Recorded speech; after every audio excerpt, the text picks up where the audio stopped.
ये video special offer सिर्फ starting के 500 स्टूडेंट्स के लिए ही है। क्रेजी जीके ट्रिक और रूट एप्लीकेशन पर फ्रेंड्स आपको स्पेशल डिस्काउंट पर ये कोर्स अवेलेबल कराया जाएगा। डिस्क्रिप्शन और कमेंट बॉक्स में जो लिंक दी गई है उस लिंक पर क्लिक करें और इस स्पेशल ऑफर का फायदा उठाएं। यही जज्बा रहा तो मुश्किलों का हल भी निकलेगा, यही जज्बा रहा तो मुश्किलों का हल भी निकलेगा। जमी बंजर हुई तो क्या वहीं से भी जल निकलेगा।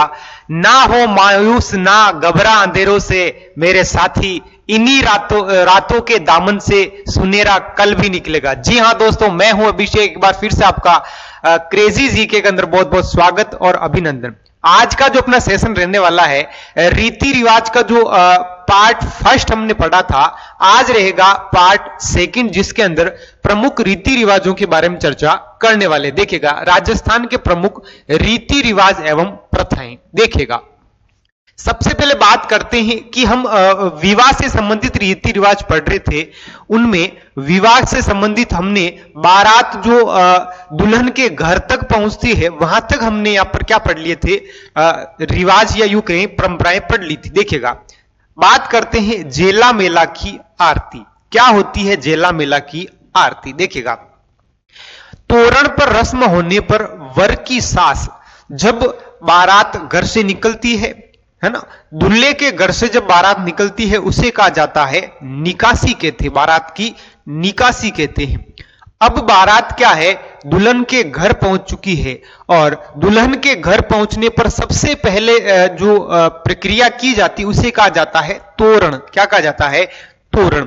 तो तोरण के समय क्या होगा कि वर की सास और बुआ जी उनकी क्या उतारती है, आरती उतारती है, उसे कहा जाता है जेला मेला की आरती कहा जाता है। देखिएगा, इस रस्म में दूल्हे का तिलक लगाते समय नाक पकड़ने की क्या है, प्रथा है ना। नाक पकड़ने की क्या है, दामाद का क्या पकड़ा जाता है, नाक पकड़ा जाता है। देखिएगा, नेक्स्ट है कुंवारी जान। देखिएगा, कुंवारी जान क्या होती है? कुंवारी जान, देखिएगा, पहले के समय में, आजकल तो समय बहुत कम है ना, एक दिन के अंदर शादी भी हो जाती है और यहां पर विदाई भी दे दी जाती थी। पहले क्या होता था कि 2-2, 3-3 दिन तक बारात वहीं ठहरती थी। उस समय जब तक फेरे नहीं हो जाते तब तक वो जान जो है या बारात जो है कुंवारी जान कहलाती थी। देखिएगा, विवाह के समय या एक दिन पूर्व आने वाली जो बारात है उसे क्या कहा जाता है, कुंवारी जान कहा जाता है। नेक्स्ट देखिएगा, फेरे या फेटो परिणयन संस्कार है ना, पाणी ग्रहण संस्कार, यानी जो फेरे होते हैं उसे अग्नि के समक्ष एवं वधू के साथ 7 बार क्या लिए जाते हैं, फेरे लिए जाते हैं, जिन्हें पाणी ग्रहण संस्कार भी कहा जाता है। चौथे फेरे बाद लड़की को पराई माना जाता है ना। यहां पर एक एक फेरा यहां पर वचनों से बांधता है, दोनों को किससे बांधता है, वचनों से बांधता है। और चौथे फेरे बाद में लड़की को क्या माना जाता है कि ये अब क्या हो गई है, पराई हो गई है। तो देखिएगा, फेरे या नेक्स्ट है मामेटा। विवाह के बाद वधू द्वारा अपनी सासू मां के लिए उपहार भेजती है, उसे कहा जाता है मामोटा कहा जाता है। क्या कहा जाता है? मामोटा। देखिएगा, विवाह के बाद शादी हो गई, शादी के बाद क्या करेगी वधू जो है, अपनी सास के लिए, अपनी सासू मां के लिए क्या भेजती है, उपहार भेजती है, उसे क्या कहा जाता है, मामेटा कहा जाता है। नेक्स्ट देखिएगा, कोयलड़ी। वधू की विदाई के समय, यानी यहां पर देखिएगा, सबसे पहले बारात ने क्या लगाया है, तोरण मारा है ना। और ये तोरण क्या है, लकड़ी का बना हुआ एक आकृति का होता है, जिसके ऊपर तोते या पक्षी का क्या बना होता है, चित्र बना होता है, चिन्ह बना होता है। ठीक है, और तोरण जो है एक वीरता का क्या माना जाता है, प्रतीक माना जाता है। देखिएगा, तोरण के बाद क्या हुआ कि तोरण के बाद होती वरमाला, और तोरण के समय में ही एक आरती गाई जाती जिसे कहा जाता है जेला मेला की आरती। जेला मेला की क्या कहा जाता है, आरती कहा जाता है। और ये सासू मां और बुआ सास के द्वारा क्या की जाती है, आरती की जाती है। और इसी आरती के समय दामाद क्या क्या पकड़ा जाता है, नाक पकड़ा जाता है। देखिएगा, इसके बाद क्या होगा, इसके बाद होंगे फेरे, जिन्हें कहा जाता है पाणी ग्रहण संस्कार। देखिएगा क्या कहा जाता है, पाणी ग्रहण संस्कार। अब क्या होगा देखिएगा, अब यहां पर दूल्हे को करवाया जाता है भोजन। क्या करवाया जाता है, भोजन, है ना, भोजन करवाया जाता है। और भोजन के समय में ही याद रखिएगा, यहां पर दूल्हे की, दुल्हन की जो बहनें हैं उनके द्वारा दूल्हे के क्या चुराए जाते हैं, जूते चुराने की क्या है, प्रथा है। जूते चुराने की क्या है, प्रथा है। एंड में जब विदाई होती है उस समय एक गीत गाया जाता है जिसे कहा जाता है कोयलड़ी। याद रखिएगा, कोयलड़ी गीत कब गाया जाता है, कि दुल्हन की विदाई के समय यह गीत गाया जाता है। वधू की विदाई के समय गाया जाने वाला गीत क्या कहलाता है, कोयलड़ी कहलाता है। अर्थात जो वधू है, या यूं कहें कि उस घर की जो कन्या थी, जो बिटिया थी, वो अब कोयलड़ी उड़ जाएगी, अर्थात अब दूसरे प्रदेश यानी दूसरे देश जाने वाली है। नेक्स्ट है मूठ भराई। देखिएगा मूठ भराई क्या होता है, वर के सामने बिठाकर, है ना, पहले दूल्हे को बिठा दिया जाता है और सामने क्या रखा जाता है, एक थाल रखा जाता है और थाल में रुपए रखे, उसको मुट्ठी में कलदार रुपए लेकर मूठ भराई जाती है ना, यह कहलाता है मूठ भराई। नेक्स्ट देखिएगा गठबंधन। गठबंधन किसी भी चीज को या किसी भी यूं कहें संगठन को जोड़ने वाला जो बंधन होता है उसे क्या कहा जाता है, गठबंधन कहा जाता है, दो दलों को जोड़ने वाला। तो यहां पर वर एवं वधू भी किस में बंधे हैं, एक गठबंधन में बंधे हैं। किस में बंधे गए हैं, गठबंधन में। देखिएगा गठबंधन क्या होता है, ये कोई दूल्हा है और यह है दुल्हन। देखिएगा दूल्हे के हाथ में और दुल्हन के पल्लू से एक कपड़ा होता है लंबा सा, ठीक है, दुपट्टा जिसे कह सकते हैं, है ना। तो यहां पर दुल्हन की ओढ़नी के पल्लू से बांधा जाता है और इसे पकड़ेगा कौन, वर, यानी यूं कहेंगे दूल्हा पकड़ेगा। इसे कहा जाता है गठबंधन। और यहां पर आपस में क्या लगाई जाती है, गांठें लगाई जाती है, इसे कहा जाता है गठबंधन। याद रखिएगा। देखिएगा पंडित वर एवं वधू के वस्त्रों का एक छोर बांध देता है ना, एक किनारा बांधकर उसे गठबंधन कहा जाता है। यह गठबंधन शादी पूर्ण होने तक, याद रखिएगा, जब तक देवी देवताओं की हम वापस से क्या नहीं कर दे, पूजा नहीं कर दे, उनका शुक्रिया अदा नहीं कर दे, तब तक यह गठबंधन क्या रहेगा, बंधा रहेगा, है ना। धोख तक क्या रहता है, बंधा रहता है। नेक्स्ट है पगधोई। पगधोई, है ना, शब्द से ही पता चल रहा है पैरों को धोने वाली क्या है, प्रथा है। फेरों के समय वधू के माता पिता, यानी यूं कहेंगे दुल्हन के जो माता पिता है वो अपने दामाद के क्या धोते हैं, हाँ, पैर धोने की क्या है, प्रथा है। नेक्स्ट है हिरावण, हिरावणी। देखिएगा वधू को ससुराल में दिया जाने वाला कलेवा। अब दुल्हन यानी वधू जो है, नई नवेली दुल्हन कहां आ चुकी है, ससुराल आ चुकी है। याद रखिएगा कहां आ चुकी है, ससुराल आ चुकी है। और जिस दिन आई थी उस दिन सुबह के समय उसे नाश्ता दिया जाता है, जिसे कहा जाता है, क्या कहा जाता है, हिरावण कहा जाता है। क्या कहा जाता है, हिरावण कहा जाता है। याद रखिएगा हिरावण क्या होता है, ससुराल में दिया जाने वाला वधू को सुबह का जो नाश्ता होता है उसे क्या कहा जाता है, हिरावण कहा जाता है। नेक्स्ट देखिएगा, नेक्स्ट है बरोटी। क्या होता है बरोटी, बरोटी देखिएगा विवाह के पश्चात नववधू को दिया जाने वाला भोज। देखिएगा आपने एक शब्द सुना होगा बिंदोला। बिंदोला, बिंदोला भी ऐसा ही था जिसमें आस पड़ोस के रिश्तेदारों द्वारा, पड़ोसियों के द्वारा, है ना, भोजन पर आमंत्रित किया जाता था दूल्हे और दुल्हन को, उसे क्या कहा जाता था, बिंदोला कहा जाता है।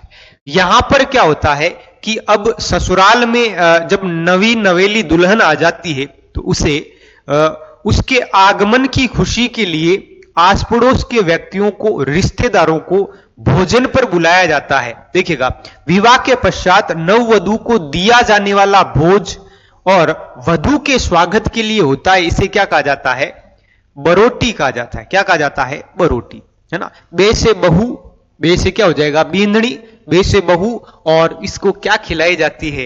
रोटी खिलाई जाती है, याद रखेगा। देखिएगा नेक्स्ट है बहु बिंदोला। इसी का ही रूप क्या कहलाता है? बहु बिंदोला। देखिए नववधु के ससुराल में सगे संबंधियों द्वारा, ये तो ससुराल के मेन घर में ही हो रहा है जिसे बरोटी कहा जा रहा है, लेकिन अब आस पड़ोस वाले क्या करेंगे? उस बींदनी को अपने घर बुलाएंगे और क्या देंगे? बहु बिंदोला देंगे। देखिएगा नववधु के ससुराल में सगे संबंधियों द्वारा दिया जाने वाला प्रतिभोज, प्रीति भोज क्या कहलाता है? बहु बिंदोला कहलाता है। नेक्स्ट है कन्यादान। यह भी एक दान का प्रकार है, कन्यादान। देखिएगा कन्यादान क्या है? वर एवं वधु के फेरे हो जाने के बाद माता पिता के द्वारा और रिश्तेदारों द्वारा, मित्रों द्वारा जो उपहार दिया जाता है उसे क्या कहा जाता है? कन्यादान कहा जाता है। जिसमें क्या क्या देते? कोई वस्तुएं हो सकती है, आभूषण हो सकता है, इसे क्या कहा जाता है? कन्यादान कहा जाता है। देखिएगा और जब तक फेरे नहीं हो जाते उस दिन माता पिता जो है व्रत रखते हैं। क्या रखते हैं? व्रत रखते हैं, याद रखिएगा। क्या रखते हैं? व्रत रखते हैं, है ना। और जब फेरे हो जाने के जस्ट बाद ही ये कन्यादान की क्या होती है? प्रथा होती है। पहले के समय में कन्यादान में यहां पर पशु भी दिए जाते थे, यानी यूं कहें कि गाय भी दी जाती थी, लेकिन आजकल अलग व्यवस्थाएं हैं। आभूषण और वस्तुएं यहां पर क्या की जाती है? भेंट की जाती है। देखिएगा जीएस का most awaited course 100 hour GS by एक्सेसर। फ्रेंड्स एक्सेसर ने इस कोर्स को बहुत ही यूनिकली डिजाइन किया है। यहाँ पर कॉन्सेप्ट्स को विजुलाइज कराया गया है और जिन फैक्ट्स को स्टूडेंट्स को याद करने में दिक्कत होती है उनको ट्रिक्स के थ्रू याद कराया गया है। एक अलग अंदाज में यहाँ पर जीएस के सब्जेक्ट्स को कवर किया गया है। जिन भी स्टूडेंट्स का जीएस में स्कोर अच्छा नहीं आता है वो एक बार जरूर चेकआउट करें क्रेजी जीके ट्रिक और रूट एप्लीकेशन पर 100 hour GS course by accessor. Next है कन्यावल। कन्यादान अलग है और कन्यावल अलग है। कन्यावल देखिएगा नेक्स्ट क्या है? कन्यावल। क्या होता है कन्यावल? देखिएगा कन्यावल क्या होता है कि जब तक कन्या के माता पिता कन्या के लिए कन्यादान नहीं कर दें, या यूं कहें फेरों के बाद जो कन्यादान किया जाता है जब तक नहीं कर दे तब तक माता पिता क्या रहते हैं? अन्न ग्रहण उस दिन नहीं करते हैं। उसी प्रक्रिया को क्या कहा जाता है? कन्यावल कहा जाता है। देखिएगा जिस दिन वर एवं वधु के फेरे होते हैं उस दिन कन्या के माता पिता भाई बहन क्या रखते हैं? उपवास रखते हैं। क्या रखते हैं? उपवास रखते हैं। और इसी उपवास को जब तक कन्यादान ना कर दे तब तक क्या करते हैं? रखते हैं। और इसे कहा जाता है कन्यावल कहा जाता है। कन्यावल को अरणवाल रखना भी कहते, याद रखेगा। कन्यावल को और क्या कहते हैं मेरे लाडलू को? कि और क्या कहते हैं? अरणवाल रखना भी कहते हैं। तो आपको समझ में आया होगा कि कन्यादान अलग होता है, कन्यावल अलग होता है ना, बरोटी अलग होता है, बहु बिंदोला अलग होता है ना। देखिएगा कन्यादान आपको समझ में आया कि कन्यादान में क्या होता है कि कन्या को कुछ न कुछ दान में दिया जाता है। उपहार दे सकते हैं, वस्तुएं दे सकते हैं, पशु भी दान में दिया जा सकता है ना। कन्यावल क्या है कि कन्या के माता पिता द्वारा जब तक फेरे नहीं हो जाते, कन्यादान नहीं हो जाता है, तब तक वो क्या नहीं करते हैं? अन्न ग्रहण नहीं करते हैं। अर्थात उस दिन क्या करते हैं? उपवास रखते हैं। बरोटी क्या है कि जब नव वधु जो है अपने ससुराल आती है उस समय उसके स्वागत के लिए जो भोजन की व्यवस्था की जाती है उसे क्या कहते हैं? बरोटी कहा जाता है। बहु बिंदोला क्या है कि नवी नवेली दुल्हन के ससुराल के अंदर आस पड़ोस के लोगों के द्वारा, रिश्तेदारों के द्वारा जो प्रीति भोज की व्यवस्था की जाती है उसे क्या कहा जाता है? बहु बिंदोला कहा जाता है। नेक्स्ट देखिएगा पहरावणी या रंगबरी। पहरावणी या रंगबरी, पहरावणी या रंगबरी, ये वधु पक्ष द्वारा बारात को दिए जाने वाला उपहार है ना। याद रखिएगा, कौन देता है इसमें? वधू का पक्ष द्वारा दिया जाता है। कब दिया जाता है? बारात को दिया जाता है। और जो उपहार दिए जाते हैं, सीधा सीधा समझें कि दूल्हे के साथ जो भी बाराती आए हैं, है ना, जो भी कौन आए हैं, बाराती आए हैं, उन बारातियों को देखिएगा, उन बारातियों को क्या किया जाता है? मान लेते हैं कि ये दूल्हा है और बाकी सब क्या है? बाराती है। अब इन बारातियों को के लिए क्या है? इनको तो माता पिता ने उपहार में क्या दे दी है? दुल्हन दे दी है। इनको क्या मिलेगा? तो इनको मिलेगा उपहार। अब उपहार के अंदर क्या हो सकता है?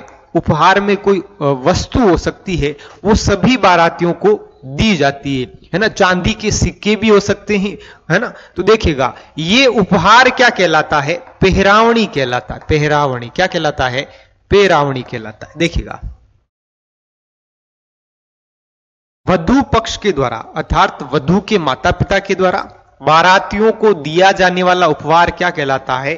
पेहरावणी या रंगबरी कहा जाता है। इसे जान जवारी भी कहते हैं। इसे क्या कहते हैं? जान जवारी भी कहते हैं।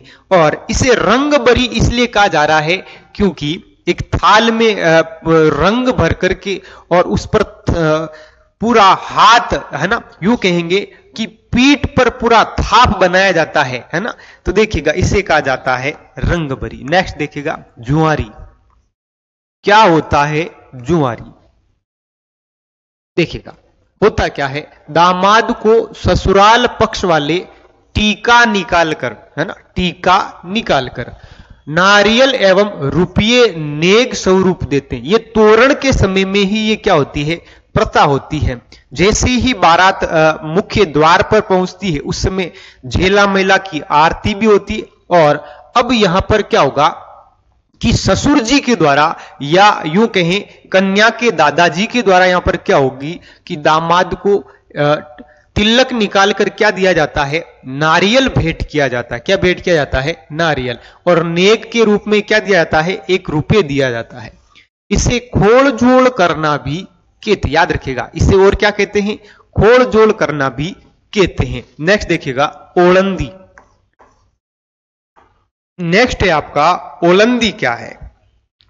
नववधु के साथ जाने वाली लड़की। देखिएगा, होता क्या है कि मान लो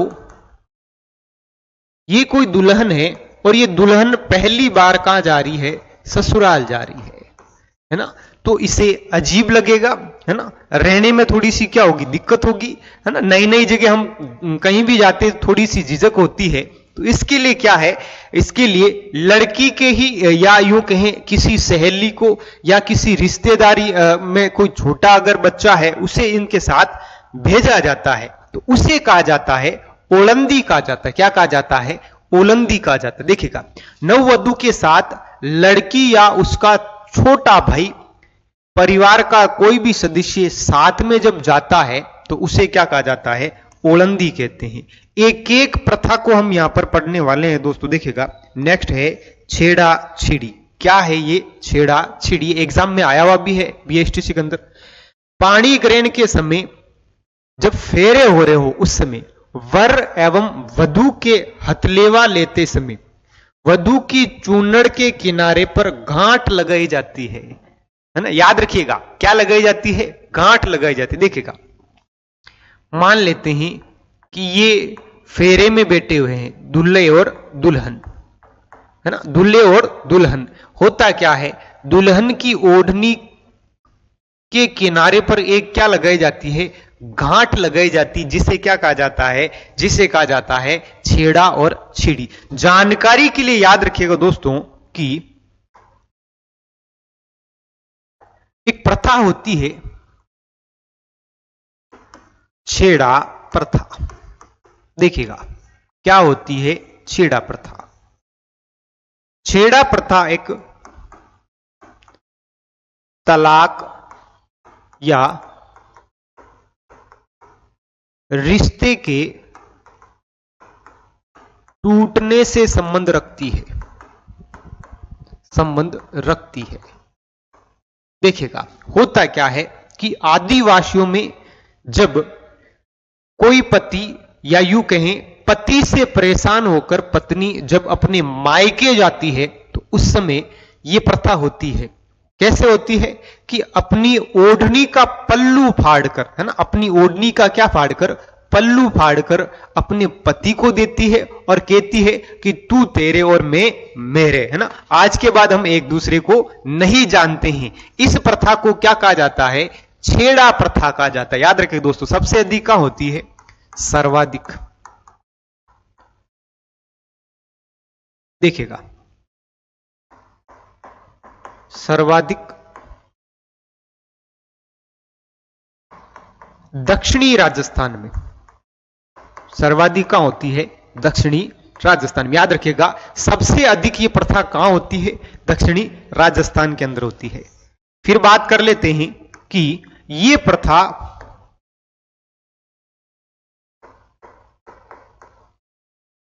सर्वाधिक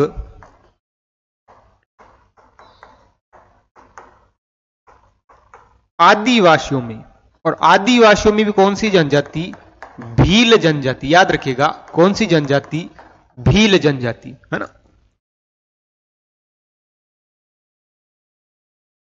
इसमें पत्नी अपने पति को ओढ़नी का, याद रखिएगा अपने पति को ओढ़नी का पल्लू फाड़कर देती है। याद रखिएगा इसमें क्या होता है कि पल्लू फाड़कर क्या करती है? देती है, जिसे क्या कहा जाता है? छेड़ा प्रथा कहा जाता है। दोस्तों एक चीज और याद रखिएगा, आरएस प्री के अंदर पूछा गया था कि छेड़छाड़ के लोक देवता कौन है? देखिएगा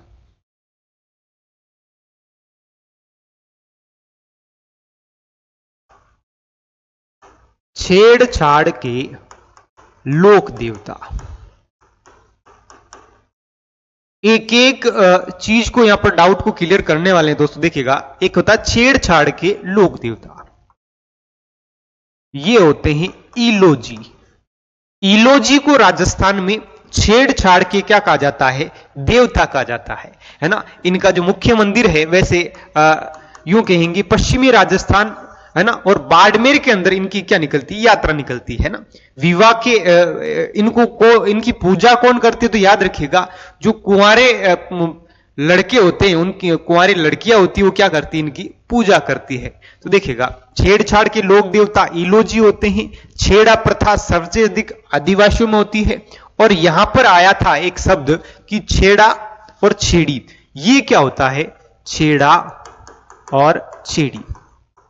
छेड़ा और छेड़ी फेरों के समय दूल्हा और दुल्हन जब बैठे रहते हैं, है ना, फेरों के अंदर दुल्हन की ओढ़नी के किनारे पर एक गांठ बांधना, क्या बांधना? एक गांठ बांधना क्या कहलाता है?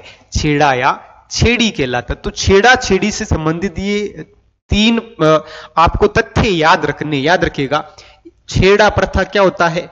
तलाक या रिश्ते के टूटने से क्या रखती है? ये संबंध रखती है ना। फिर देखिएगा सर्वाधिक की बात करें, सर्वाधिक राजस्थान में ये किस क्षेत्र में होती है? दक्षिणी राजस्थान के अंदर होती है। सर्वाधिक संबंध किस जाति से है? तो ये इसका संबंध जो है जनजातियों से है, और जनजातियों में भी कौन होगा? भील जनजाति होगी। फिर देखिएगा इस प्रथा के समय क्या होता है? तो एक पत्नी अपने पति को अपनी ओढ़नी का पल्लू फाड़ कर क्या करती है? दे देती है, और हमेशा हमेशा के लिए रिश्ता क्या कर देती है? तोड़ देती है। एक होता है छेड़छाड़ के लोक देवता। तो याद रखिएगा कि छेड़छाड़ के जो लोक देवता वो कौन है? ईलोजी है ना। और ईलोजी ने क्या किया था? उम्र भर विवाह नहीं किया था, है ना, लेकिन स्वयं कुंवारे रहे थे। लेकिन इनकी ये गारंटी लेते हैं कि मैं आपकी क्या करवा दूंगा? शादी करवा दूंगा, है ना। इसलिए इनको इनकी सबसे अधिक पूजा कौन करते हैं? कुंवारे लड़के और लड़कियां करते हैं। नेक्स्ट देखिएगा क्रेजी जीके ट्रिक लाया है आप सभी के लिए करंट अफेयर्स का वन स्टॉप सॉल्यूशन। इस पैकेज में आपकी करंट अफेयर्स की हर प्रॉब्लम का सलूशन है। यहाँ पर आपको ईयरली, मंथली, वीकली, डेली हर करंट अफेयर्स को टॉपिक वाइज सिस्टमैटिकली कवर किया जाता है। पीडीएफ नोट्स प्रोवाइड किए जाते हैं, डिटेल ई बुक मिलती है, 1000 वर्ड लाइनर्स आपको मंथली अपडेट्स किए जाते हैं लास्ट टाइम रिवीजन के लिए, और साथ में फ्रेंड्स यहाँ पर प्रैक्टिस टेस्ट और क्विज प्रोवाइड किए जाते हैं ताकि आप हमेशा एग्जाम रेडी रहें। तो एक बार जरूर चेकआउट करें क्रेजी जीके ट्रिक और रूट एप्लीकेशन पर करंट अफेयर्स का वन स्टॉप सोल्यूशन। नेक्स्ट आता है चारी प्रथा। देखिएगा क्या होता है चारी प्रथा। जब दहेज लड़की वाले ने देकर, है ना, याद रखिएगा, वैसे तो दहेज कौन देते हैं? लड़की वाले ही देते हैं, लेकिन जब लड़की वाले दहेज नहीं देकर के कौन देते हैं? लड़के वाले उसे देते, तो उसे क्या कहा जाता है? चारी प्रथा कहा जाता है। तो यूं कहेंगे कि लड़कों द्वारा दिया जाने वाला दहेज, लड़कों द्वारा, या यूं कह सकते हैं वर पक्ष द्वारा, याद रखिएगा, वर पक्ष के द्वारा दिया जाने वाला जो दहेज होता है वो दहेज नहीं होकर के क्या होता है? चारी होता है। क्या होता है? चारी प्रथा होता है। प्रचलन टोंक में, है ना, और टोंक और भीलवाड़ा के कौन से क्षेत्र में? खेराड़ क्षेत्र में होता है। कौन से क्षेत्र में? खेराड़ क्षेत्र। तो यहां पर ये इंपोर्टेंट हो जाता है कि चारी प्रथा क्या होता है ना। चारी प्रथा का संबंध किससे है? तो दहेज से है। लेकिन यहां पर देता कौन है? यहां बिल्कुल उल्टा है ना। वर पक्ष वधु पक्ष को देगा, है ना। वर पक्ष क्या देगा? वधु पक्ष को देगा। इसमें कोई टोका टोकी नहीं है ना। खैर छोड़ो, ये बात कहां की है? भीलवाड़ा की है। तो याद रखिएगा टोका टोकी भी नहीं होती। तो टो से हो गया टोंक, और खैर छोड़ो बात खेराड़, और बात किसकी है? भीलवाड़ा की है। नेक्स्ट देखिएगा डाइजो या ऊजड़ो, है ना। डाइजो या ऊजड़ो, देखिएगा, देखिए दोस्तों,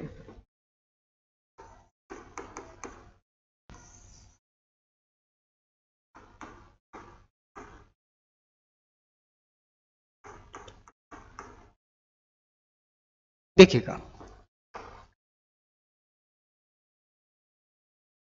वैसे दहेज क्या है? एक अभिशाप है, नहीं लेना देना चाहिए, है ना, लड़का हो या लड़की वाले पक्ष हो। देखिएगा डाइचा क्या होता है कि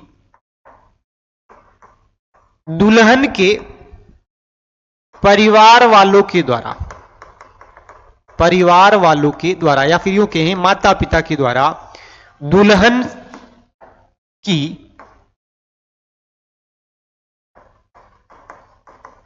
सामान्य आवश्यक वस्तुएं दी जाती है, जो रसोई से संबंधित हो सकती है, लोटा, गिलास, थाली, है ना। तो सामान्य जो वस्तुएं दी जाती थी वो क्या कहलाती थी? डाइचा कहलाती। लेकिन धीरे धीरे धीरे इसने अपना विकराल रूप धारण किया। कोई फॉर्च्यूनर मांगता है, कोई गाड़ी मांगता है, कोई घोड़े मांगता है, पता नहीं क्या क्या मांगता है। वो बड़ा रूप क्या हो जाता है? दहेज हो जाता है। देखिएगा, वधु द्वारा वर पक्ष को दी जाने वाली सामग्री, बर्तन, रसोई से संबंधित सामग्री क्या कहलाता है? डाइचा। और इसी का बड़ा रूप क्या हो जाता है? दहेज कहलाता है। इसमें नकदी भी देते हैं, इसमें क्या देते हैं? रोकड़ पैसे भी दिए जाते हैं, नोट।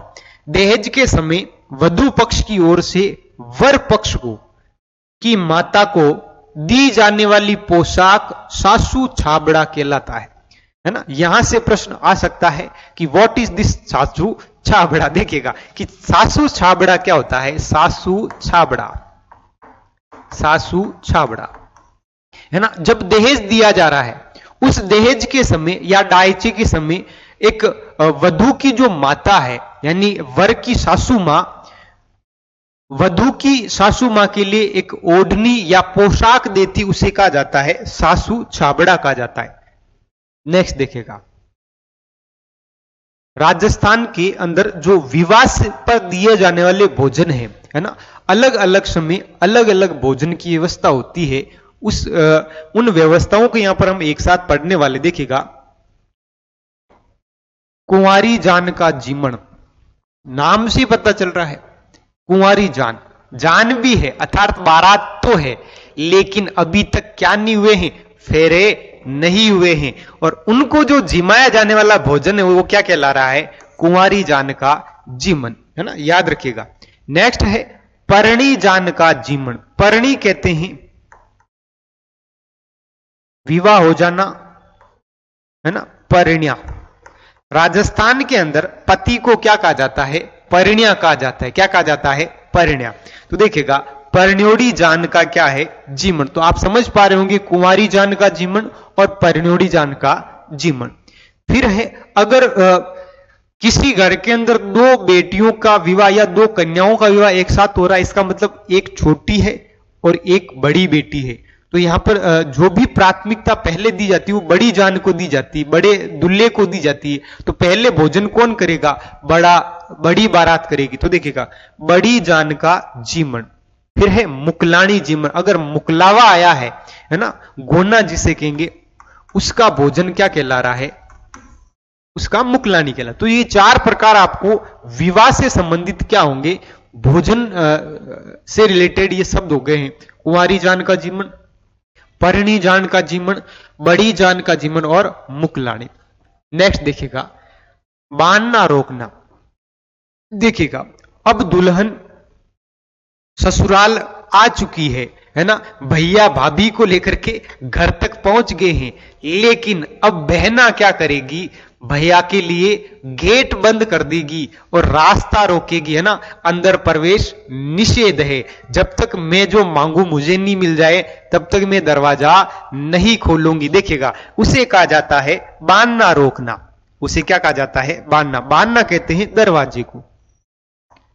देखिएगा वर की बहनें और बुआ द्वारा वर एवं वधू का रास्ता दरवाजे पर रोका जाता है। इनके द्वारा उपहार की मांग रखी जाती। उपहार की क्या रखी जाती? मांग, जिसे कहते हैं बांधना रोकना कहते हैं। क्या कहते हैं? बांधना रोकना कहते हैं। नेक्स्ट देखिएगा नेक्स्ट है कि पेशरो। नेक्स्ट है पेशरो।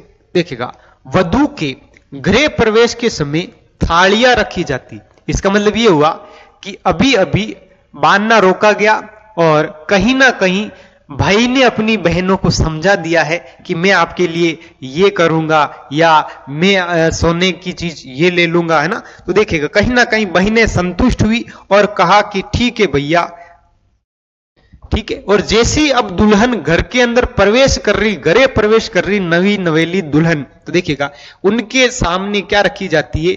थालियां रखी जाती है ना। उन थालियों के अंदर देखिएगा थालियों को यहां पर रखा जाता है और वधू की थालियां अब वधू क्या करेगी? थालियां उठाएगी, है ना।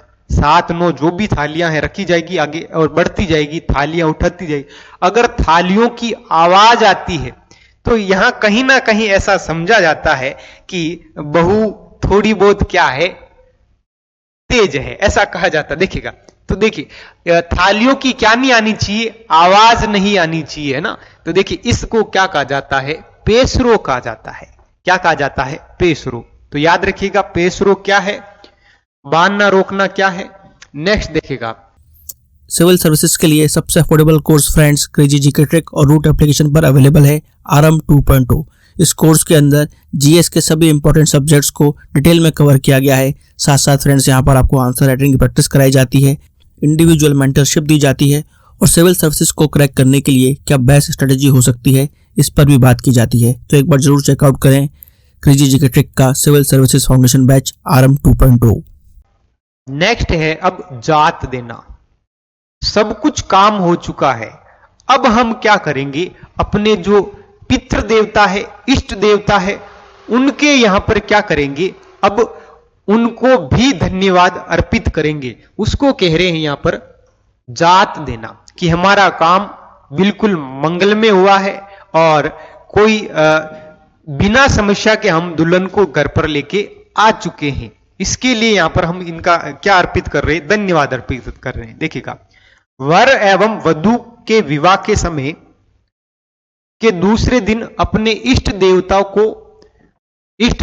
को के मंदिर में नारियल और प्रसाद चढ़ाकर धोख देते हैं। दुल्हा और दुल्हन क्या करेंगे? साथ में क्या देंगे? धोख देते हैं, जिसे देव धोकना या क्या कहते हैं मेरे लाडलों? जात देना भी कहते हैं। नेक्स्ट है सोटा सोटी खेलना, है ना, अब आएगा मजा, है ना। देखिएगा, सोटा सोटी खेलना, वर एवं वधू जब दो देव धोखने के बाद, है ना, मान लो कि गांव के बाहर किसी पेड़ के आसपास, मंदिर के आसपास कोई पेड़ है, यानी मान लेते हैं ये कोई मंदिर है और इसके आसपास ये एक क्या है, पेड़ है। देव धोख लिए, देव धोखने का काम हो गया। अब क्या होगा कि दूल्हा और दुल्हन यहां आएंगे, देखिएगा, है ना, एक छोटा सा गेम होगा यहां पर। दूल्हा और दुल्हन, ये दूल्हा दुल्हन के पीछे भागेगा, बीच में क्या है, पेड़ है, और हाथ में सोटा है, हाथ में क्या है, सोटा है। सोटा क्या है तो देखिएगा, कोई छड़ी हो सकती है या रुमाल के यहां पर रुमाल हो सकता है ना। तो देखिएगा, सोटा सोटी खेलना कहते हैं। जुआ और जुई, ये दूल्हा दुल्हन धोख देने के बाद इष्ट देवता, यानी यूं कहेंगे जात देने के बाद अब वापस अपने घर आएंगे, और घर आने के बाद यहां पर छोटे छोटे यूं कहेंगे गेम होंगे इन दोनों के बीच में। ये क्यों हो रहे हैं, इनकी शंकाएं क्या हो रही है, दूर हो रही है, ये देखिएगा। तो यहां पर इन छोटे छोटे जो ये गेम है उनसे ये पता लगाया जा रहा है कि दुल्हन कितनी समझदार है या ये कैसी है ना। तो देखिएगा, विवाह के पश्चात वर और वधू द्वारा खेले जाने वाले खेल, जिसमें अंगूठी ढूंढना, कपास की चुगाई आदि के खेल होते हैं। देखिएगा, होता क्या है कि दूध के अंदर या छाछ के अंदर अंगूठी छिपाई जाती है और दोनों के द्वारा क्या किया जाता है, लूटा जाता है। देखते हैं कि कौन पहले अंगूठी निकालता है। दुल्हन के दोनों हाथ होते हैं दोस्तों, याद रखिएगा, और दूल्हे का केवल क्या होता है, एक हाथ होता है। वहां पर भी लेडीज फर्स्ट होता है ना। और फिर एक प्रथा होती है कपास की चुगाई, है ना। पहले तो दूल्हे के ऊपर कपास डाले जाते हैं इसे, और जिसको कौन इकट्ठे करेगी, दुल्हन इकट्ठे करेगी, और यह देखा जाता है कि इसके अंदर कितनी फुर्ती है ना, कितनी तेज स्पीड से ये कृषि का कार्य भी कर सकती है ना। तो ये यहां पर देखा जाता है। फिर बाद में क्या होगा कि दूल्हा दुल्हन के ऊपर से इकट्ठे करेगा, उसे कहते हैं कपास की चुगाई। नेक्स्ट देखिएगा, गोना या मुकलावा। देखिएगा, गोना क्या होता है और मुकलावा क्या होता है। पहले के समय में, हालांकि आज भी है लेकिन इतना नहीं है, बाल विवाह अधिक होते थे। क्या होते हैं, बाल विवाह अधिक होते थे। मान लेते हैं किसी कन्या का विवाह 12 वर्ष की आयु में हो गया, है ना, लेकिन अब जब तक इसे ससुराल नहीं भेज सकते तब तक ये 18 या 16 या ऐसा नहीं हो जाए। तो देखिएगा, मान लेते हैं कि ये जब 18 वर्ष की हो गई, अब क्या हुआ, जब भेज रहे हैं उस समय भी एक छोटा मोटा कार्यक्रम रखा जाता है ना, जिसे क्या कहा जा रहा है, गोना या मुकलावा। इसे ही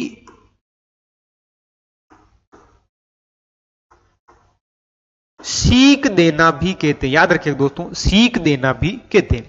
जब किसी नाबालिग लड़की की शादी कर दी जाए और बालिग होने पर उसे उपहार और सामग्री भेंट करके ससुराल विदा किया जाता है, जिसे क्या कह रहे हैं, गोना या मुकलावा कहते हैं।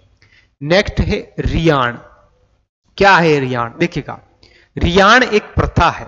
रियाण क्या है, प्रथा है, और इस प्रथा का संबंध किससे है, अफीम से है। याद रखिएगा, इस प्रथा का संबंध किससे है, अफीम से है।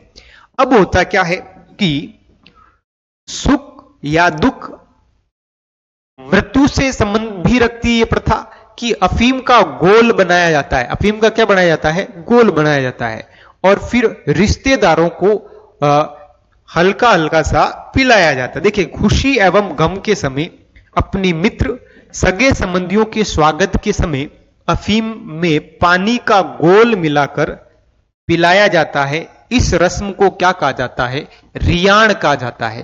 क्या कहा जाता है, रियाण। इसका सर्वाधिक प्रचलन जो है पश्चिमी राजस्थान में आपको देखने को मिलता है। तो ये होती है रियाण। नेक्स्ट देखिएगा, माटो। क्या है माटो? वधू की विदाई के समय, वधू की विदाई के समय सास के द्वारा मटके में मिठाई भर करके एवं खाना भरकर वर पक्ष के परिवार वालों के लिए भेजा जाता था। इस समय इस रस्म को क्या कहा जाता था? माटो कहा जाता। देखिएगा दोस्तों, पहले क्या होता था कि बैलगाड़ी या ऊंट गाड़ी, बैलगाड़ी या ऊंट गाड़ी पर ही क्या आती थी? बारात आती थी। आजकल तो फॉर्च्यूनर में या हेलीकॉप्टर में भी दुल्हे जा रहे हैं, है ना। लेकिन पहले क्या होता था? बैलगाड़ी या ऊंट गाड़ी में क्या आती थी? बारात आती थी, है ना। तो बारात को वापस अपने घर पहुंचने में बहुत समय लगता था। तो कहीं ना कहीं यूं कहें, वधू पक्ष के द्वारा वर पक्ष के लिए एक मटके में क्या रखा जाता था? उस दिन जो मिठाइयां बनती थी, वो मिठाइयां जो भी है वो उसमें रखी जाती थी, ताकि रास्ते में वो क्या कर सके? भोजन कर सके। उसे कहा जाता था माटो। माटो से याद रखना है मटका, और माटो से याद रखना है मिठाई, है ना। माटो से मटका और मिठाई याद रखिएगा। नेक्स्ट है बढ़ार। बढ़ार क्या है? इसे आशीर्वाद समारोह भी कहते हैं, है ना। जिसे आजकल हम क्या कहते हैं? रिसेप्शन कहते हैं। क्या कहते हैं? रिसेप्शन कहते हैं। देखिएगा, आशीर्वाद समारोह वर पक्ष द्वारा विवाह के दूसरे दिन रखा जाता है। रखा जाने वाला पृथ्वी भोज क्या कहलाता है? बढ़ार कहलाता है। नेक्स्ट है बिहाना। शादी के दौरान प्रातःकाल गाया जाने वाला गीत क्या कहलाता है? बिहाना कहलाता है। शादी के दौरान प्रातःकाल गाया जाने वाला गीत क्या कहलाता है? बिहाना कहलाता है। देखो, गीतों से संबंधित हम बात करें तो देखिएगा, विवाह से संबंध में गीत कौन कौन से आते? एक आता कोयलड़ी गीत। आपको याद रखना है, कोयलड़ी जो गीत है वो कन्या की या यूं कहें वधू की विदाई के समय गाया जाता है। फिर देखिएगा, जेला मेला की आरती। जेला मेला की आरती, तो जेला मेला की आरती कब होती है? इसमें भी जेला मेला की जो आरती के समय गीत गाया जाता है, ये होता है तोरण के समय, है ना। किसके समय होता है? तोरण के समय होता है। एक होता दुपट्टा गीत, है ना। एक क्या होता है? दुपट्टा गीत। जब बारात पहली बार गांव के चौक में पहुंच जाती है और उस समय बारात को देखने के लिए दुल्हन की सहेलियां वहां पहुंच जाती है ना, गांव के चौक में। उस समय दुल्हे को निहारते हुए, दुल्हे को यूं कहें दुल्हे की उपमाएं देते हुए कि वो किस प्रकार से सजे हुए हैं, उनके लिए गीत गाया जाता है। वो क्या है? दुपट्टा गीत है। तो देखिएगा, दुल्हन की सहेलियों द्वारा गाया जाने वाला गीत क्या कहलाता है? दुपट्टा गीत कहलाता। अभी यहां पर आया है बिहाना गीत। बिहाना गीत, ये गीत कब गाया जाता है? कि बारात पहुंच चुकी है, फेरे भी हो गए हैं। अब फेरे होने के बाद मान लो सुबह सुबह, अब क्या होगा? सुबह सुबह वहां पर गीत गाए जाते हैं, है ना। और कौन गाते हैं? तो देखिएगा, यहां पर गीत गाया जाता, जिसे क्या कहा जा रहा है? बिहाना गीत गाया जाता। तो नेक्स्ट देखिएगा, अब नेक्स्ट बात करते खांडा विवाह। खांडा विवाह देखिएगा, वर की अनुपस्थिति में खांडा का अर्थ क्या होता है? पहले सबसे पहले से समझे खांडा। खांडा शब्द का अर्थ खंडित से है। खंडित का अर्थ है अधूरा। खंडित का अर्थ क्या है? अधूरा है। खंडित का जो अपशगुन भी होता है ना, क्या होता है? अपशगुन। तो इसे अशुभ माना जाता है। क्या माना जाता है? अशुभ माना जाता है। देखिएगा, होगा क्या कि मान लेते हैं ये कोई दुल्हा है ना, बारात निकल चुकी है। बारात क्या हुई है? निकल चुकी है। राजा महाराजाओं की समय की अगर बात करें, ऐसा होता था कि बारात निकल चुकी है, दूल्हा भी साथ में है, लेकिन पीछे से किसी शत्रु ने धावा बोल दिया, दुश्मन ने क्या बोल दिया, धावा बोल दिया, तो उस समय क्या होगा, दूल्हा क्या करेगा, पहले अपनी उन सीमा की क्या करेगा, रक्षा करेगा। तो मान लेते हैं कि वो जो बारात है बिना दूल्हे के पहुंच चुकी है, बारात बिना दूल्हे के वहां पहुंच चुकी है, लेकिन दूल्हे की जो तलवार है, दूल्हे की जो तलवार है उसके साथ अब दुल्हन क्या कर सकती है, फेरे कर सकती है। तलवार के साथ क्या कर सकती है, फेरे कर सकती है। ऐसे विवाह को क्या कहा जाता है मेरे लाडलों, खांडा विवाह कहा जाता है। क्या कहा जाता है, खांडा विवाह कहा जाता है। देखिएगा, वर की अनुपस्थिति में वधु दूल्हे की तलवार के साथ 3 फेरे लेती। केवल कितने फेरे लेती है, 3 फेरे। याद रखिएगा, फेरे कितने होते हैं, 7 होते हैं, है ना। बेटी पराई कब मानी जाती है, 4 फेरों के बाद, याद रखिएगा। लेकिन खांडे विवाह में कितने फेरे लेते हैं, 3 फेरे लेते हैं, और चौथा फेरा दूल्हे के आने पर लेती है। अर्थात अभी प्रक्रिया क्या है, जारी है ना। याद रखिएगा, आपकी असुविधा के लिए हमें खेद है, क्योंकि यहां पर कार्य क्या है, जारी है। अर्थात अभी विवाह पूर्ण नहीं हुआ। केवल फेरे कितने लिए गए हैं, 3 फेरे लिए गए हैं।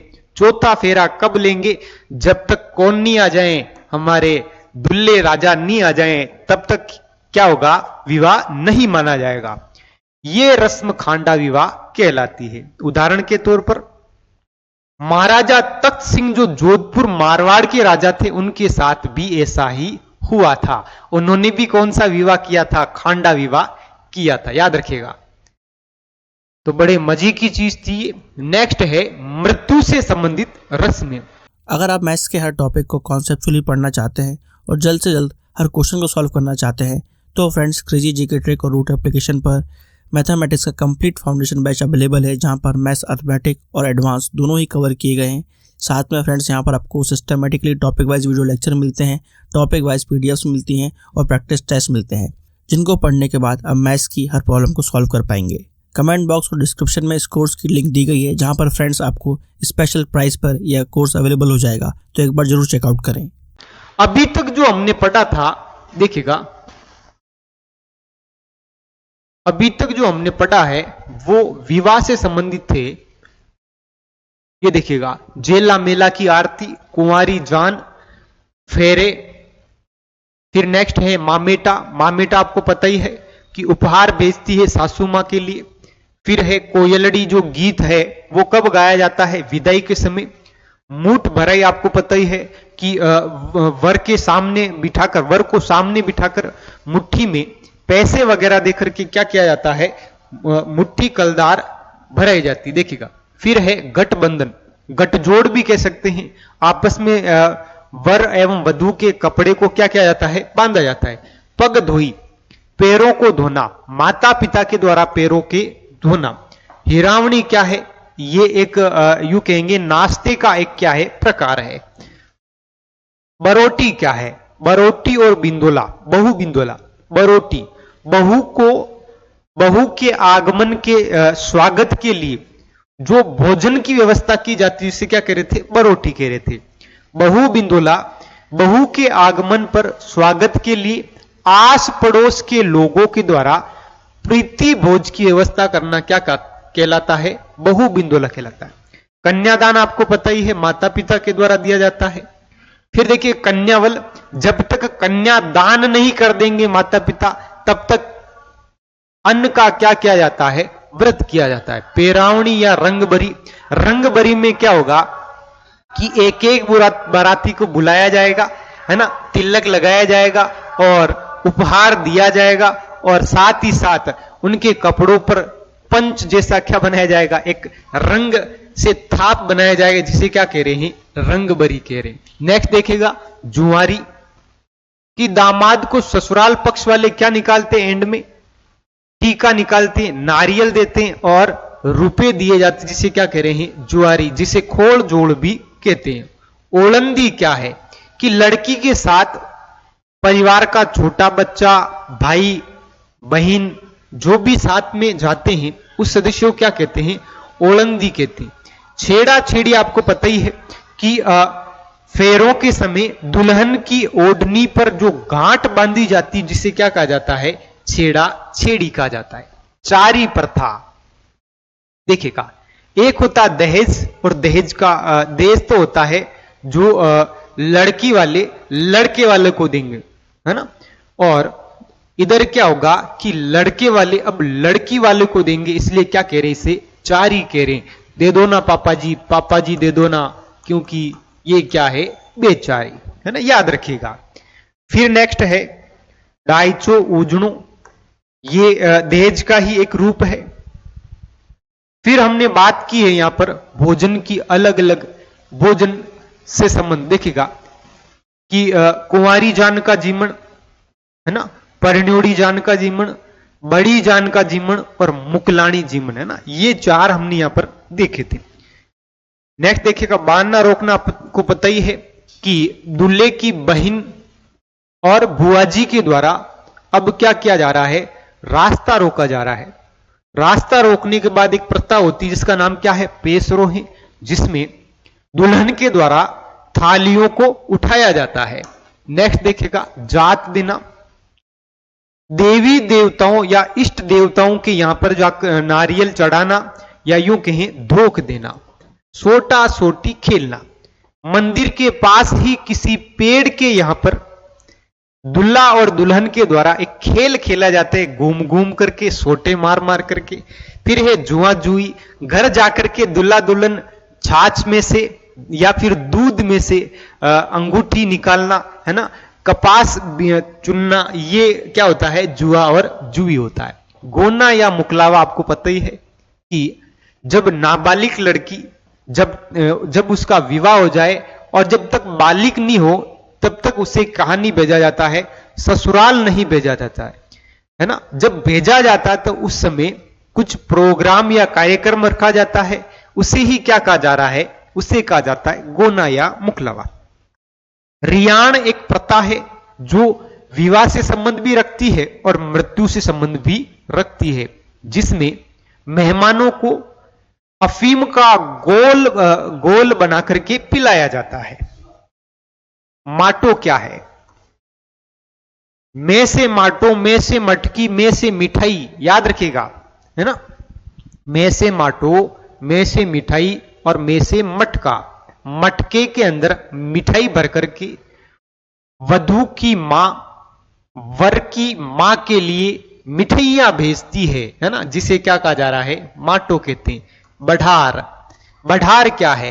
तो देखिएगा एक आशीर्वाद समारोह ही क्या कहलाता है? बढ़ार कहलाता है। बिहाना, बिहाना क्या है? शादी के समय प्रातः काल गाया जाने वाला गीत है। और कौन सा गीत? विदाई से संबंधित कोयलड़ी गीत है। तोरण से संबंधित क्या है? जेला मेला की आरती है। दुपट्टा गीत कौन गाती है? दुल्हन की सालियां गाती है। और बिहाना कब गाया जाता है? शादी के समय प्रातः काल में गाया जाता है। खांडा विवाह आपको पता ही है कि दूल्हा नहीं पहुंचता है, लेकिन उनकी तलवार के साथ कितने फेरे लिए जाते हैं? 3 फेरे लिए जाते हैं। चौथा फेरा जब तक नहीं होगा जब तक कि कौन नहीं आ जाए? दूल्हा नहीं आ जाए, तो क्या कहलाता है? खांडा विवाह। इसका उदाहरण क्या होता है? महाराजा तख्त सिंह जोधपुर ने भी ऐसा विवाह किया था। अब बात कर लेते हैं मृत्यु से संबंधित। मृत्यु से संबंधित क्या है? रस्में। देखिएगा, सबसे पहले बात करते हैं अर्थी की। अर्थी आपने नाम सुना ही होगा। अर्थी लकड़ी की बनाई जाती, जिससे मृत व्यक्ति को लेटा करके कहां तक ले जाया जाता है? शमशान तक ले जाया जाता है। बैकुंठी, यदि मृत व्यक्ति महापुरुष हो, कोई बड़ा संत हो, कोई महान हस्ती हो, तो उनके लिए क्या होता है? पालकी बनाई जाती है। क्या बनाई जाती है? पालकी। अब यहां पर लेटा करके नहीं, इनको बिठा करके लेके जा रहे हैं। किसके अंदर? पालकी के अंदर। याद रखिएगा, कहां तक ले जाया जाता है? शमशान तक ले जाया जाता है। साथ साथ बैंड बाजे या राम धुन के साथ पालकी लेके जाते हैं। पालकी किसकी बनी होती है? बांस की लकड़ी की बनी होती है। इसमें मृत व्यक्ति को बिठाया जाता है। तो देखिएगा, अर्थी सामान्य व्यक्तियों के लिए है और बेकुंठी महान पुरुष साधु सन्यासियों के लिए है। ठीक है, अर्थी जो है वो इसके अंदर मृत व्यक्ति को लेटा करके ले जाया जाता है, जबकि बेकुंठी के अंदर बिठा करके फिर ले जाया जाता है। याद रखिएगा। नेक्स्ट है बिखेरना या बिखेर। होता क्या है, मान लेते हैं कोई महान पुरुष की बेकुंठी निकाली जा रही, अर्थात उनको बेकुंठी के अंदर पालकी के अंदर बिठा करके शमशान घाट तक ले जाया जा रहा है। होता क्या है इसके अंदर, सबसे पहले याद रखिएगा, मान लेते हैं कि ये कोई बेकुंठी है ना, इसके अंदर ऐसे कोई मृत व्यक्ति को बिठाया हुआ है।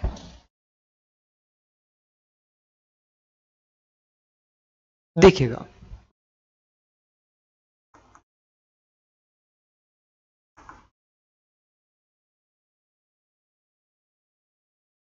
ठीक है,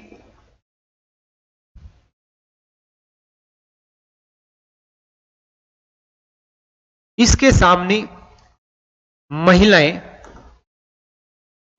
अपने पल्लू से क्या करेगी, रास्ता साफ करेगी, है ना। पल्लू से महिलाएं सामने क्या करती हुई जाएगी, रास्ता साफ करती हुई जाएगी, और पीछे से बैंड बाजे, है ना, और भजन गाए जाते हैं। राम धुन में क्या गाए जाते हैं, भजन गाए जाते हैं। ठीक है, और जो भजन गाए जा रहे दोस्तों, उन भजनों को कहा जाता है हरजस गाना। क्या गाना, हरजस गाना। तो हरजस का संबंध भी कहीं ना कहीं मृत्यु से है। लेकिन देखिएगा, सामान्य मृत्यु होने पर व्यक्ति रोते हैं, लेकिन यहां पर किसी को भी रोने नहीं दिया जाता। भजन गाए जाते, जिसे क्या कहा जा रहा है, हरजस कहा जा रहा है। फिर देखिएगा कि कुछ व्यक्तियों के हाथ में यहां पर नारियल, फूल, बतासे और सिक्के होते हैं, है ना, पैसे होते हैं, सिक्के होते हैं, और ये उछाले जाते हैं। ये क्या किए जाते हैं, उछाले जाते हैं, जिन्हें अन्य लोगों के द्वारा लूटा जाता है, उनको बीना जाता है ना। तो देखिएगा, इस प्रथा को कहते हैं बिखेरना। क्या कहलाता है, बिखेरना। याद रखिएगा, बेकुंठी के आगे फूल, पतासे, चांदी के सिक्के बिखेरे जाते हैं, उछाले जाते हैं, जिसे बखेर या बिखेरना कहा जाता है। इन सिक्कों को छोटे बच्चों के गले में बांधा जाता है ना, जिससे बुरी आत्माओं से या बुरी छाया से क्या होता है, बचा जाता है। नेक्स्ट है दंडोत। बेकुंठी के आगे मृत व्यक्ति से संबंधित, याद रखिएगा, बेकुंठी के आगे मृत व्यक्ति से संबंधित महिलाओं द्वारा पल्लू से रास्ता क्या किया जाता है, साफ किया जाता है, जिसे क्या कह रहे हैं, दंडोत कहते हैं, आदेटा। देखिएगा, अब ये पालकी शमशान घाट पहुंचने वाली है, उससे पहले ये जो कंधे देने वाले जो व्यक्ति है, ये चेंज होंगे, ये आ जाएंगे पीछे और ये चले जाएंगे आगे। तो देखिएगा, लेकिन ये हर किसी जगह नहीं हो सकता, लेकिन एक जगह होती है, वहां से ये चेंज होते हैं। तो जहां पर इस पालकी को वापस से नीचे रखा जाएगा, उसे कहा जाता है आदेटा। क्या कहा जाता है, आदेटा। देखिएगा, अर्थी के शमशान से पहले कुछ देर नीचे रख करके, याद रखें, कुछ देर नीचे रख करके व्यक्ति के आभूषण, धागों को खोला जाता है। इस स्थान को क्या कहा जाता है, आधेटा कहा जाता है। दोस्तों याद रखिएगा कि मृत व्यक्ति, जब व्यक्ति की मृत्यु हो जाती है और शमशान से पहले ही, है ना, यानी अंतिम संस्कार से पहले ही उनके शरीर से, अगर उनके शरीर पर आभूषण है और यूं कहें कोई भी धागा है, एक धागा तक भी साथ में नहीं रखा जाता है। इसलिए कहते हैं ना कि आए हैं लेकिन साथ कुछ नहीं जाएगा, है ना, साथ कुछ नहीं जाने वाला। एक धागा भी यहां रख लिया जाता है, और ये धागे कहां पर खोल दिए जाते हैं, वो स्थान क्या होता है, आदेटा होता है। नेक्स्ट देखिएगा, सभी एसएससी एग्जाम्स के लिए आपको क्रेजी जीके ट्रैक और रूट एप्लीकेशन पर मिलेगा एसएससी टारगेट बैच, जहां पर फ्रेंड्स मैथ, इंग्लिश, रीजनिंग और जीएस के साथ साथ करंट अफेयर्स को भी कवर कराया गया है। इस कोर्स में आपको वीडियो लेक्चर्स, पीडीएफ नोट्स और साथ में फ्रेंड्स यहाँ पर एग्जाम ओरिएंटेड टेस्ट सीरीज में मिलती है, जिसके जरिए फ्रेंड्स आपके एसएससी के सभी एग्जाम्स को कवर कराया गया है। तो एक बार जरूर चेकआउट करें इस कोर्स को रूट एप्लीकेशन और क्रेजी जीके ट्रिक एप्लीकेशन पर। नेक्स्ट है भदर। मृत व्यक्ति के परिवार वालों द्वारा सिर व दाढ़ी के बाल काटे जाते हैं। देखिएगा, एक तरफ अंतिम संस्कार हो रहा है, एक तरफ क्या हो रहा है, ये देखिएगा यहां पर क्या हो रहा है, अंतिम संस्कार हो रहा है, और एक तरफ अब क्या होगा कि परिवार वालों के पुरुषों के जो सिर के और दाढ़ी के बाल क्या होते हैं, काटे जाते हैं, जिससे क्या कहा जा रहा है, भद्र कहा जा रहा है। पानीवाड़ा। मृत्यु के समय सगे संबंधी इकट्ठे होकर स्नान करते हैं, है ना। ये यहां पर देखिएगा अंतिम संस्कार हो चुका है, भदर की प्रथा भी हो चुकी है, अब वापस घर की तरफ जाएंगे। उससे पहले ये लोग क्या करेंगे, शुद्ध होने के लिए, वापस शुद्ध होने के लिए क्या करेंगे, स्नान करेंगे। उसे क्या कहा जा रहा है, पानीवाड़ा कहा जा रहा है। मृत्यु के समय सगे संबंधियों के द्वारा सभी इकट्ठे होकर स्नान करके मृतक परिवार वालों के घर पर पहुंचते हैं और उनको क्या देते हैं, सांत्वना देते हैं, जिसे क्या कहते हैं, पानीवाड़ा कहते हैं। नेक्स्ट है मुखाग्नि। ये जो मृत व्यक्ति है ना, ये यहां पर एक संस्कार होगा, है ना, अंतिम संस्कार, या आग जो लगाएगा। देखिएगा, मृतक के ज्येष्ठ पुत्र या पौत्र के द्वारा अंत्येष्टि को अग्नि दी जाती, अंत्येष्टि को क्या दी जाती है, अग्नि दी जाती, जिसे कहते हैं मुखाग्नि या लापा कहते हैं। क्या कहते हैं, मुखाग्नि या लापा कहते हैं। कौन देता है, तो ज्येष्ठ पुत्र हो सकता है, और कौन हो सकता है, पौत्र हो सकता है। कपाल की क्रिया। देखिएगा, यह अंतिम संस्कार हो रहा है। जब तक सिर या यूं कहें कि सिर नष्ट नहीं हो जाए या सिर फट नहीं जाए, तब तक क्या होता है, वहां रुका जाता है। तो देखिएगा, अब होगा क्या, मृतक के सिर में लंबी लकड़ी पर, ऐसी लंबी लकड़ी होगी, उस पर क्या बांधेंगे, एक लोटा बांध दिया जाता है। याद रखिएगा, क्या बांध दिया जाता है, लोटा बांध करके उसमें घी डाला जाता है, और घी को कहां डाल दिया जाता है, सिर पर डाला जाता है, जिससे क्या होगा कि जो मस्तिष्क है, जो सिर है, वो जल्दी ही क्या हो जाएगा, वो देह में बदल जाएगा। देखिएगा, नेक्स्ट है अंत्येष्टि। मृतक के लिए शमशान में बनाई गई लकड़ियों का चिता, लकड़ियों की जो चिता बनाई जाती है, उसे क्या कहा जा रहा है, अंत्येष्टि कहा जाता है। सातरवाड़ा। क्या होता है सातरवाड़ा, दाह संस्कार में उपस्थित सभी दागियों। देखिए दोस्तों, जो अंतिम संस्कार में जो व्यक्ति जाते हैं उनको दागी कहा जाता है। क्या कहा जाता है, दागिया।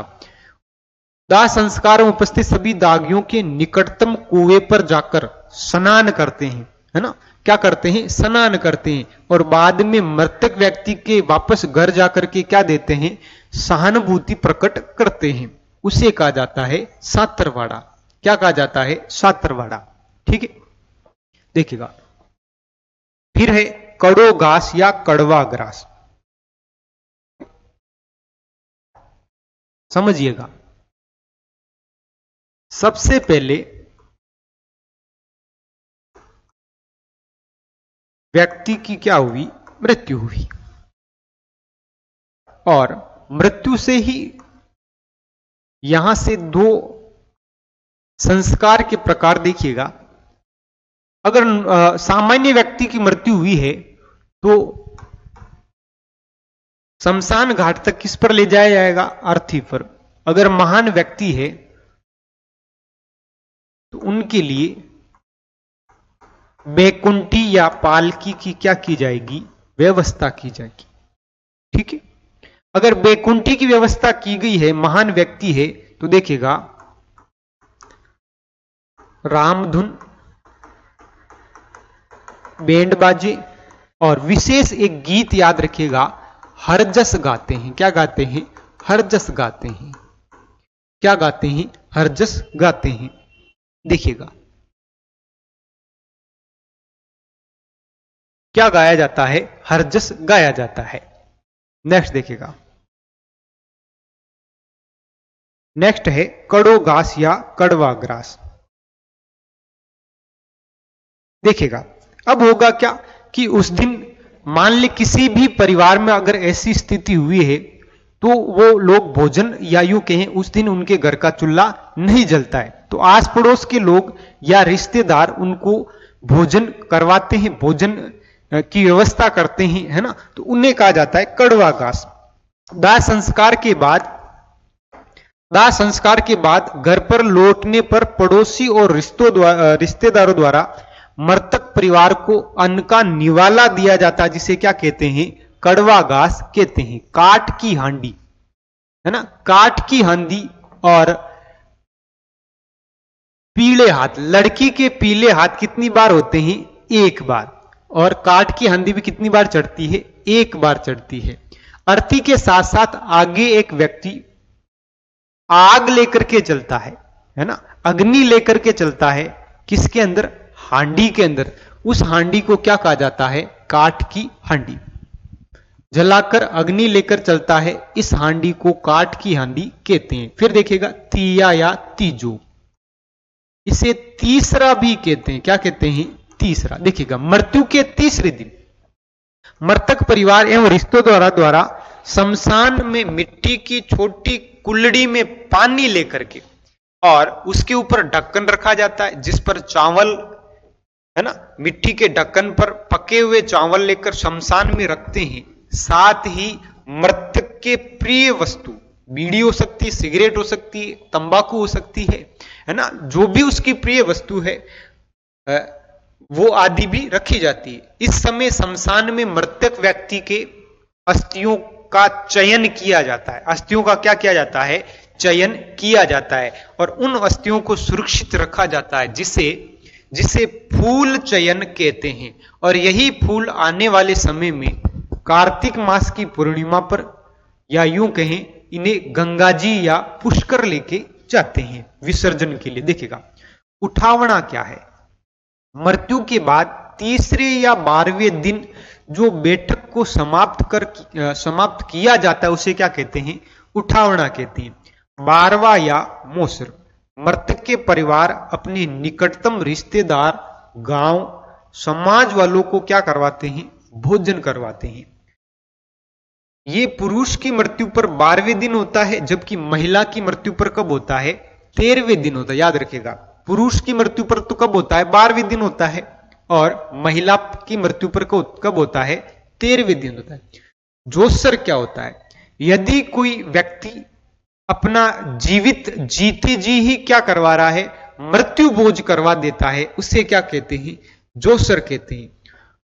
ओढ़ावणी, मृतक परिवार के रिश्तेदारों द्वारा परिवार वालों के लिए कपड़े लेकर आते हैं, है ना, परिवारों के लिए क्या लाते हैं? कपड़े लेकर के आते हैं, उससे क्या कहते हैं?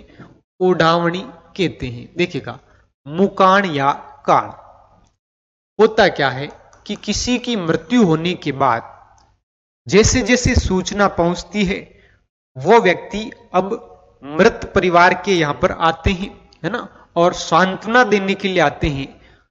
उसको कहा जाता है मोकाण या कान। देखिए, मृतक व्यक्ति के घर पर सांत्वना देने जाना मोकाण या कान कहलाता है। इसे ही बीड़ी पीना भी कहते, याद रखना, बीड़ी पीना, तंबाकू पीना। नेक्स्ट देखिएगा, बेशक या बैठक, मृत व्यक्ति के घर पर की जाने वाली जो बैठक है, जो 12 दिन तक चलती है, 3 दिन तक चलती है, 13 दिन तक चलती है, उसको क्या कहते हैं? बैठक या बेशक कहा जाता है। मृतक परिवार के व्यक्ति, परिवार वाले 3 दिन, 12 दिन, 13 दिन जो उठावने तक जिस जाजम पर बैठते हैं उसे क्या कहते हैं? बेशक कहते हैं। पाग का दस्तूर, देखिएगा, पिता की मृत्यु के बाद ज्येष्ठ पुत्र को यूं कहें कि उस परिवार का क्या बनाया जाता? मुखिया बनाया जाता है।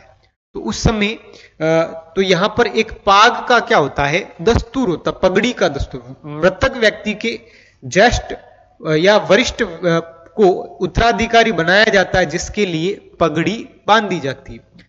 नेक्स्ट है डांगड़ी की रात। मृतक के 12वें दिन, है ना, जब मृत्यु हुई उसके 12वें दिन क्या होगा, उस दिन की जो रात होगी, यानी सुबह तो 12वां है और उसकी दिन जो रात होगी उसको क्या कहा जाता है, डांगड़ी रात कहा जाता है। तो ये थे आपके रीति रिवाज। मिलते हैं नेक्स्ट वीडियो में, तब तक के लिए धन्यवाद।